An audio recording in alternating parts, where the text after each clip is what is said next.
Hello guys, তো কেমন আছো সবাই? তো চলো শুরু করা যাক আজকের ব্লগটা। তো আজকের ব্লগে আমরা যাচ্ছি, আমি আর আমার কাকু দুজন মিলে যাচ্ছি একটা স্টুডিওতে, যেখানে আমরা গান রেকর্ড করব। তো যেহেতু গান রেকর্ড করতে যাচ্ছি, তো দেখতে থাকুন এরপরে কি হয়। আর গান রেকর্ড করে যে দেখি ওখানে আজব এক কাহিনী। আমরা যেখানে গান রেকর্ড করতে গিয়েছি সেখানে দেখি আরও অন্য লোক কেউ এখানে ওই গান রেকর্ড করতে এসছে অলরেডি। তো তাদের সঙ্গে দেখা সাক্ষাৎ হলো, দেখুন দেখতে থাকুন কাদের সঙ্গে দেখা হলো।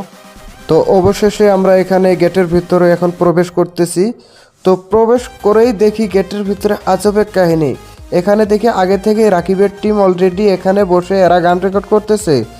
তো এদের সঙ্গে অনেকটা সময় কথা টথা বললাম, কথা টথা বলার পরে এদের সঙ্গে একটু কথা টথা বলে তারপরে আমাদের গানটা রেকর্ড করতে দিয়ে আমরা এখন গান রেকর্ড হোক, তো কালকে আমরা আমাদের গানটা পেয়ে যাব। তো আজকের জন্য এইটুকুই। তো চলো টাটা, বাবাই।